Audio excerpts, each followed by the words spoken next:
आज शहीद सप्ताहको पहिलो दिन शुक्रराज शास्त्रीको सम्झना। नेपालमा निष्ठाको राजनीति हरायो, स्वार्थको राजनीति दबदबा भयो, रामचन्द्र पौडेलको भनाई। फागुनको अन्तिम हप्ता राष्ट्रपतिको चुनाव गर्ने आयोगको तयारी। बालुवाटारमा प्रचण्ड र ओली बीच भेटवार्ता। 21 सदस्यीय प्रतिनिधि सभा नियमावली मस्यौदा समिति गठन। प्रदेशको भागभण्डा मिलाउन नसकेका मुख्यमन्त्री अधिकारीले प्रधानमन्त्रीसँग मागे सहयोग। बागमती प्रदेश सरकारले आज मन्त्रालय घटाउने। झापामा एउटै रुखमा झुन्डिएको अवस्थामा भेटिए प्रेमी प्रेमिका।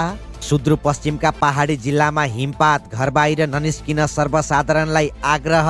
19 वर्ष मुनिको विश्वकप छनौटमा नेपालले पहिलो खेल सिङ्गापुरसँग खेल्ने लगायतका दिनभरिका महत्त्वपूर्ण अपडेट लिएर प्रसङ्ग नेपालको न्युज बुलेटिनमा उपस्थित भइसकेका छौँ। समाचार अवधिभर हामीसँगै रहनुहोला। आउनु समाचार सुरु गरौँ आज शहीद सप्ताहको पहिलो दिनको प्रसङ्गबाट। शुक्रराज शास्त्रीले अमरत्व प्राप्त गरेको स्थान टेकुको पचलीमा स्मृति सभा आयोजना गरी मङ्गलबारबाट शहीद सप्ताह सुरु गरिएको छ। परिवारमै सीमित शासकीय शक्ति जनतामा पुर्याउन बलिदान दिने शहीदको योगदानको सम्मानमा हरेक वर्ष काठमाडौँ महानगरपालिकाको आयोजनामा माघ 10 देखि 16 गतेसम्म शहीद सप्ताह मनाउने गरिएको छ। शहीद शास्त्रीलाई प्राणदण्ड दिएको स्थानमा महानगर प्रमुख एवं शहीद सप्ताह मूल समारोह समितिका संयोजक बालेन्द्र शाह, उपप्रमुख सुनिता डङ्गोल, महानगरका प्रमुख प्रशासकीय अधिकृत वसन्त अधिकारी सहितले शहीदको शालिगमा पुष्पगुच्छ अर्पण गर्दै उनको योगदानको स्मरण गरे। विक्रम सम्वत 1950 मा बनारसमा जन्मिएका शास्त्रीले भारतकै देहरादूनबाट प्रारम्भिक शिक्षा प्राप्त गरेका थिए। धार्मिक गतिविधिबाट जहानिया शासन विरुद्ध जागरण अभियान सञ्चालन गर्ने क्रममा 1994 मङ्सिर 23 गते इन्द्रचोकमा मानिसलाई भेला गराएर तत्कालीन सरकारको आलोचना गरेको आरोप लगाएर उनलाई पक्राउ गरिएको थियो। यसै गरी धर्मभक्त माथेमालाई माघ 13 गते र गङ्गलाल श्रेष्ठ तथा दशरथ चन्दलाई माघ 15 गते प्राणदण्ड दिएको थियो। शहीद सप्ताहको अन्तिम दिन यही माघ 16 गते शान्ति बाटिकाबाट सुरु गरिने प्रभात फेरि लैनचौर स्थित शहीद पार्कमा पुगी ज्ञात अज्ञात शहीदका सम्झनामा स्मृति सभा परिणत हुने जनाइएको छ। कामपाले प्रजातन्त्र प्राप्तिकै लागि प्राणदण्ड दिएका 4 शहीदहरूको पूर्ण कदको शालिग उनीहरूले शहादत प्राप्त गरेकै स्थानमा निर्माण गरिसकेको छ। विक्रम सम्वत 2075 मा शुक्रराज शास्त्रीको शालिग स्थापना गरिएकामा धर्मभक्त माथेमा, गङ्गलाल श्रेष्ठ र दशरथ चन्दको शालिग 2076 मा स्थापना गरिएको थियो।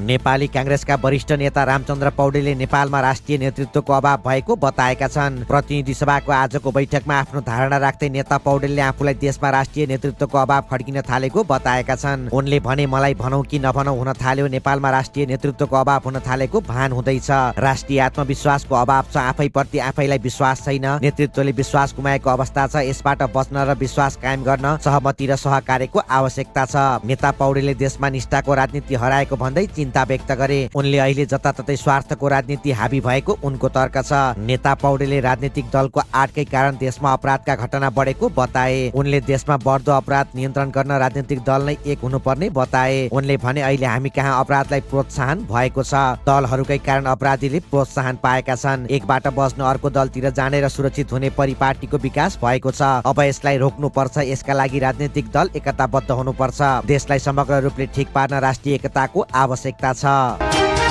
निर्वाचन आयोगले राष्ट्रपति चुनावको लागि तयारी थालेको छ। फागुन अन्तिम हप्ता राष्ट्रपतिको चुनाव गर्ने गरी तयारी थालेको आयोगका प्रवक्ता शालिग्राम शर्मा पौडेलले जानकारी दिनुभयो। सभामुख र उपसभामुख चयनसँगै दलहरूको ध्यान अहिले राष्ट्रपतिमा केन्द्रित भएको छ। राष्ट्रपति तथा उपराष्ट्रपतिको चुनाव सम्बन्धी अहिले पदावधि सकिनुभन्दा कम्तीमा 1 महिना अघि नै चुनाव गर्नुपर्ने व्यवस्था गरेको छ। वर्तमान राष्ट्रपति विद्यादेवी भण्डारीले गएको 2074 साल फागुन 29 गते दोस्रो कार्यकालका लागि राष्ट्रपतिमा चयन हुनुभएको थियो। नेपालको संविधान अनुसार राष्ट्रपतिको पदावधि 5 वर्षको हुन्छ। देश अनुसार फागुन 29 गते भित्रै राष्ट्रपति निर्वाचित भइसक्नु पर्ने हुन्छ। प्रधानमन्त्री पुष्पकमल दाहाल प्रचण्डले यसअघि नै राष्ट्रपति उपराष्ट्रपतिको चुनावका बारेमा निर्वाचन आयोगका पदाधिकारीसँग परामर्श गर्नु भएको थियो। उहाँले राष्ट्रपति र उपराष्ट्रपति चुनावका लागि दलहरूले छलफल गरेर निष्कर्ष निकाल्ने भन्दै आवश्यक प्रक्रिया अगाडि बढाउने आयोगलाई आग्रह समेत गर्नु भएको थियो। मिति घोषणा गर्न आयोगले आज महान्यायाधिवक्ता, गृह सचिव र कानुन सचिवसँग परामर्श समेत गर्दैछ। आयोगका प्रवक्ता शालिग्राम शर्मा पौडेलका अनुसार आयोगले मिति तोकेपछि चुनावी गतिविधि र प्रक्रिया अगाडि बढ्नेछ। अहिलेसम्म आयोगले राष्ट्रपति चुनावको मिति तोकेको छैन। आयोगले मिति तोक्न ढिलाइ गरेकोमा असन्तुष्ट नेपाली कांग्रेसले सरकार र निर्वाचन आयोगलाई समयभित्रै राष्ट्रपतिको चुनाव सम्पन्न गर्न दबाब दिएको छ। यसअघि सभामुख र उपसभामुखमा उम्मेद्वार उठाएको विपक्षी दल कांग्रेसले राष्ट्रपति पदमा पनि उम्मेद्वारी दिने तयारी गरेको छ। सभापति शेरबहादुर देउवा निवास धुम्बाराईमा हिजो बसेको कांग्रेस पदाधिकारी तथा पूर्व पदाधिकारी बैठकले राष्ट्रपतिमा पनि उम्मेद्वार उठाउने बारे निर्णय गरेको हो। संघीय संसदको सदस्य हुन योग्य भएको कम्तीमा 45 वर्ष उमेर पूरा भएको र कुनै पनि कानूनले अयोग्य नभएका व्यक्ति राष्ट्रपतिका लागि उम्मेद्वार हुन योग्य हुनेछन्। संविधानले राष्ट्रपति र उपराष्ट्रपति पनि फरक फरक लिङ्ग वा समुदायको हुनुपर्ने व्यवस्था समेत गरेको छ। राष्ट्रपतिको चुनावमा प्रतिनिधि सभा सदस्य र प्रदेश सभा सदस्य मतदाता हुन्छन्। त्यस अनुसार राष्ट्रिय सभाका 59, प्रतिनिधि सभाका 275 र प्रदेश सभाका 550 गरी कुल 884 जना मतदान गर्न योग्य हुनेछन्। जनसङ्ख्याको आधारमा मतभार पनि तोकिएको छ। 2078 सालमा भएको जनगणनाको अन्तिम तथ्याङ्क अहिलेसम्म सार्वजनिक नभएकाले 2068 को जनगणना अनुसारको मतभार अनुसार गणना हुनेछ।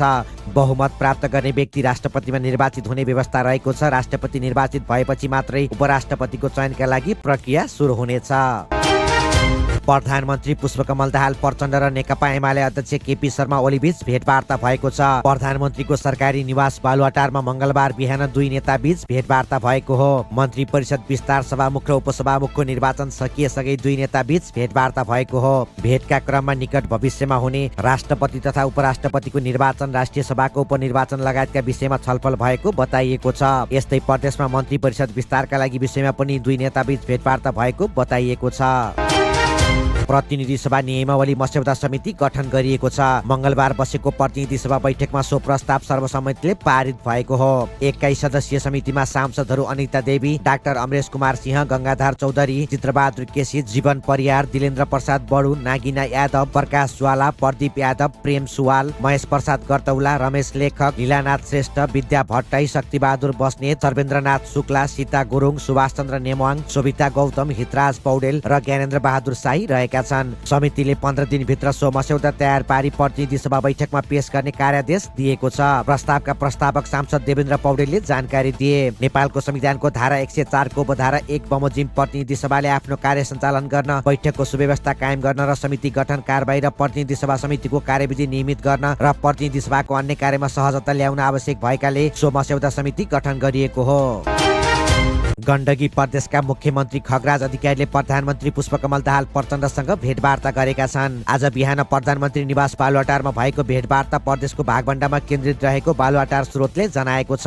सत्ता गठबन्धन दलहरूबीच मन्त्रालयको भागभण्डा नमिल्दा मुख्यमन्त्री अधिकारी मन्त्री परिषद विस्तार गर्न सकेका छैनन्। प्रदेशबाट सहमति जुटाउन नसकेपछि मुख्यमन्त्री अधिकारी सहयोगका लागि शीर्ष नेताहरूको दैलो चाहरिरहेका छन्। पुस 25 गते मुख्यमन्त्रीमा नियुक्त भएसँगै अधिकारीले विश्वासको मत लिएको एक साता भइसक्यो। 3 मन्त्रीलाई साथमा लिएर शपथ लिएका अधिकारीले अहिलेसम्म कुनै मन्त्रीलाई जिम्मेवारी दिन सकेका छैनन्। सोमबार मन्त्रालय घटाउने विषयमा सहमति जुटे पनि भागभण्डा नमिल्दा मन्त्री परिषद विस्तार हुन सकेको छैन। बागमती प्रदेश सरकारले आज 14 मन्त्रालय घटाएर 11 वटामा झार्ने भएको छ। प्रदेशका मुख्यमन्त्री शालिग्राम जमकट्टेले पहिले मन्त्रालय घटाएर मात्र मन्त्री परिषद विस्तारको काम गरिने बताउनु भएको हो। पहिले राजेन्द्र पाण्डे नेतृत्वको सरकारले 8 वटा मन्त्रालय बढाएर 14 वटा मन्त्रालय बनाउनु भएको थियो। अब आजदेखि भने मन्त्रालय घटाएर मात्र मन्त्री परिषद विस्तारको काम सुरु गरिने जमकट्टेलले बताउनु भयो। आज दिउँसो मुख्यमन्त्री तथा मन्त्री परिषद कार्यालयका प्रमुख सचिव मुकुन्द्र प्रसाद निर्मलासँग मन्त्रालय घटाउने प्रतिवेदन बुझेपछि आजै मन्त्री परिषदको बैठक बसेर 11 वटा मन्त्रालय कायम गरिने जमकट्टेलले बताउनु भयो। आज बेलुका 5 बजे बस्ने मन्त्री परिषदको बैठकले मन्त्रालय घटाउने निर्णय गरिने प्रदेश सरकारका प्रवक्ता तथा आर्थिक मामिला तथा योजना मन्त्री जगन्नाथ थपलियाले बताउनु भयो। भोलि अथवा पर्सिमा मन्त्री परिषद विस्तारको काम गरिने उहाँले बताउनु भयो। कुन दलले कति मन्त्रालय पाउने र को मन्त्री बन्ने भन्ने कुरा उहाँले खोलाउनु भएन। सांसद संख्याका हिसाबले एमाले सबैभन्दा धेरै मन्त्रालय पाउने बुझिएको छ। झापाको कचनकवल गाउँपालिका 4 केचनामा प्रेमी प्रेमिका एउटै रुखमा झुन्डिएको अवस्थामा फेला परेका छन्। 25 वर्षीय राजेश कुमार गणेश र करिब 19 वर्षकी पवित्रा राजवंशी मृत अवस्थामा भेटिएको झापाका एसपी दुर्गा रेग्मीले जानकारी दिए। एभरेस्ट चिया बगान स्थित शिरीषको रुखमा एउटै हाँगामा उनीहरू झुन्डिएको अवस्थामा भेटिएका हुन्। उनीहरू प्रेमी प्रेमिका रहेको प्रहरीको भनाइ छ। प्रारम्भिक अनुसन्धानमा घटना शंकास्पद नदेखिएको एसपी रेग्मीले बताए। उनले भने विभिन्न कोणबाट विस्तृत अनुसन्धान गर्दैछौँ। माछा मार्ने जालको पासोमा उनीहरू झुन्डिएको देखेपछि स्थानीयले प्रहरीलाई खबर गरेका थिए। हुम्ला, जुम्ला, मुगु लगायतका जिल्लामा आज बिहानैदेखि हिमपात भएको छ। हुम्लाको माथिल्लो क्षेत्र नामखा र सिमकोट गाउँपालिकाका प्राय जसो ठाउँहरूमा 2 फिट भन्दा धेरै हिउँ जमेको छ भने तल्लो क्षेत्रका प्राय जसो ठाउँमा करिब आधा फिट हिउँ जमेको छ। यस्तै जुम्लाको सदरमुकाम खलङ्गा, चन्दननाथ नगरपालिका सहितका जिल्लाभरि हिउँ परिरहेको छ। मुगुमा पनि आज बिहानैदेखि हिउँ परेको छ। हिउँ परेपछि किसानहरू खुसी भएका छन्। हिउँदे बालीका लागि हिउँ उत्तम सिँचाइको माध्यम हो। हिमपातले यहाँको जनजीवन कष्टकर भए पनि खेतीपाती सप्रिने भयो भन्दै किसान खुसी भएका हुन्। हिमपात भएका जिल्लामा जाडो बढेको छ। नेपालले आउँदो महिना युएईमा हुने आइसिसी 19 वर्ष मुनिको विश्वकप छनौटमा पहिलो खेल सिङ्गापुरसँग खेल्ने भएको छ। नेपाल क्रिकेट संघ क्यानले छनौटमा नेपालले खेल्ने खेल तालिका सार्वजनिक गरेको छ। नेपालले पहिलो खेल फागुन 12 अर्थात् फेब्रुअरी 24 मा सिङ्गापुरसँग खेल्नेछ। दोस्रो खेल फागुन 13 मा कुवेतसँग खेल्नेछ। यस्तै फागुन 15 मा हङकङसँग खेल्नेछ। फागुन 16 मा मलेसियासँग खेल्नेछ। त्यसपछि नेपालले 2 दिन विश्राम गर्नेछ। अन्तिम खेल फागुन 18 मा युएईसँग खेल्नेछ। नेपाल प्रतियोगिताको शीर्ष स्थानमा रहन सके सन् 2024 मा श्रीलङ्कामा हुने 19 वर्ष मुनिको विश्वकप खेल्न पाउनेछ। टोलीको मुख्य प्रशिक्षक जगत टमाटा रहेका छन्। नेपालले 14 सदस्यीय टोलीको पनि घोषणा गरेको छ, तर कप्तानको टुङ्गो लागेको छैन। यस्तै ताजा खबरको लागि प्रसङ्ग नेपाल हेर्दै गर्नुहोला। धन्यवाद।